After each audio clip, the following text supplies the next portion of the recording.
الذي شرفنا على سائر الأمم برسالة من اختصه من بين الأنام بجوامع الكلم وجواهر الحكم وصلى الله تعالى عليه وعلى آله وصحبه وبارك وسلم ما نطق اللسان بمدحه ونسخ القلم أعوذ بالله من الشيطان الرجيم بسم الله الرحمن الرحيم والسابقون الأولون من المهاجرين والأنصار والذين اتبعوهم بإحسان رضي الله عنهم ورضوا عنه وقال الله تبارك وتعالى في القرآن المجيد والفرقان الحميد أولئك الذين امتحن الله قلوبهم للتقوى قال النبي صلى الله عليه وسلم أفضل الجهاد من قال كلمة حق عند سلطان جائر وقال النبي صلى الله عليه وسلم لو كان بعدي نبي لكان عمر بن الخطاب أو كما قال عليه الصلاة والسلام. تقاضا ہے کہ پھر دنیا میں شان حق ہویدا ہو، تقاضا ہے کہ پھر دنیا میں شان حق ہویدا ہو،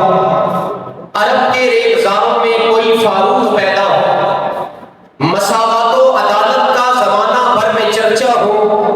کوئی فاروق پھر اٹھے تو حق کا بول والا ہو. میرے واجب الاحترام قابل سر احترام سربکف سرفروش توحید و سنت کے پروانوں، اصحاب رسول اہل بیت کے پروانوں، قابل فخر دوستوں ساتھیوں نوجوانوں، آج جس شخصیت پر میں گفتگو کرنے کا ارادہ رکھتا ہوں، امیر المؤمنین خلیفۃ المسلمین داماد حیدر کرار سسر پیغمبر ہم زبان نبی ترجمان نبی حضرت سیدنا فاروق اعظم رضی اللہ تعالیٰ عنہ کی نمایاں شخصیت ہے. میں اپنی بات کا آغاز یہاں سے کروں گا کہ انصاف کی تاریخ میں اگر ایک باب قائم کرنا ہو تو وہ باب عمر بن خطاب ہوگا. یہ وہ شخصیت ہے کہ جن سے ظالم کانپتے تھے اور مظلوم کے دل میں امید جاگ اٹھتی تھی. یہ وہ شخصیت ہے جو تخت پہ بیٹھ کے حکمرانی نہیں کرتے تھے بلکہ لوگوں کے دلوں پر اپنے کردار سے حکومت کرتے تھے. یہ وہ شخصیت ہے کہ رات کے اندھیروں میں مدینہ کی گلیوں میں نکلتے اپنے سر پر آٹے کی بوری اٹھاتے اور یتیموں کے سر پر ہاتھ رکھتے اور کہتے کہ اگر دریائے فرات کے کنارے کوئی بکری کا بچہ بھی بھوکا مر جائے گا تو اس کا سوال بھی عمر بن خطاب سے لیا جائے گا. ذرا سوچئے کہ 22 لاکھ مربع میل کی سلطنت کا سربراہ، وہ سربراہ جو 22 لاکھ مربع میل پر حکومت کرتا ہے لیکن اسے اپنی رعایا کے ایک جانور تک کی فکر ہے. آج دنیا نظام عدل کے نعرے لگاتی ہے، آج دنیا استحکام کی باتیں کرتی ہے، آج دنیا انصاف کی گفتگویں کرتی ہے، لیکن عمر بن خطاب وہ شخصیت ہے کہ جس نے 1450 سال پہلے انصاف کو حقیقت میں کر کے دکھایا ہے. حضرت سیدنا فاروق اعظم رضی اللہ تعالیٰ عنہ اسی لیے تاریخ گواہ ہے کہ فوجوں سے سلطنتیں تو جیتی جا سکتی ہیں لیکن دل صرف انصاف سے جیتے جاتے ہیں. اور انصاف کی تاریخ میں جب بھی نام لیا جائے گا تو عمر بن خطاب کا نام سورج کی طرح چمکے گا. حضرت سیدنا فاروق اعظم رضی اللہ تعالیٰ عنہ کی شخصیت کی بات ہے تو جنہیں حق و باطل میں فرق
میں نے ابھی پہلے ذکر کیا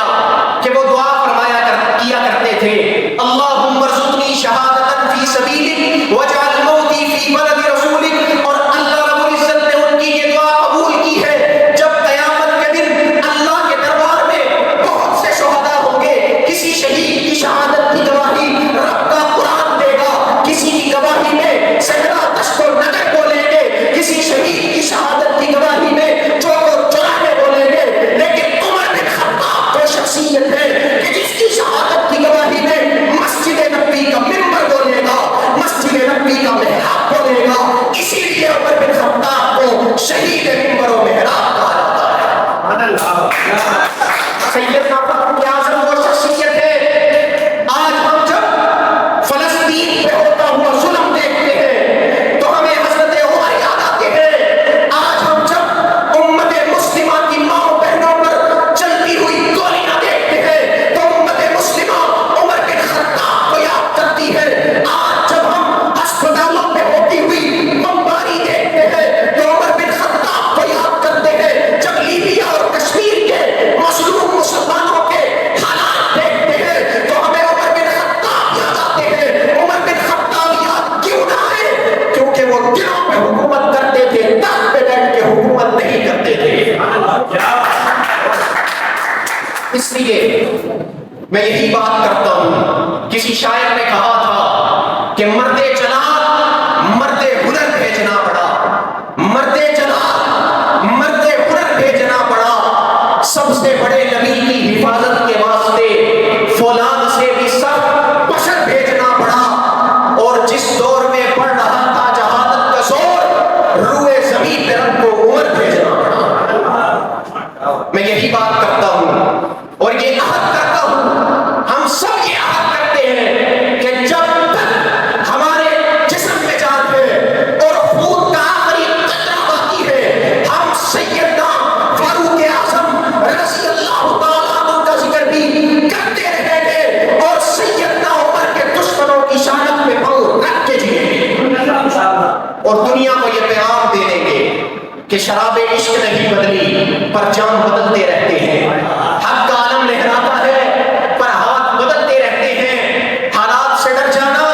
حق والوں کا شیوا نہیں، حالات کی تو تکلیف نہ کر، حالات بدلتے رہتے ہیں۔ کل تک تھا جو سوز جگر وہ درد جگر تو آج بھی ہے، کام وہی پیغام وہی، صرف نام بدلتے رہتے ہیں، اور وہی جو پہلے تھا آج بھی وہی پیغام ہے کہ اپنے مرکز سے اگر دور نکل جاؤ گے، خواب ہو جاؤ گے، افسانوں میں گھل جاؤ گے،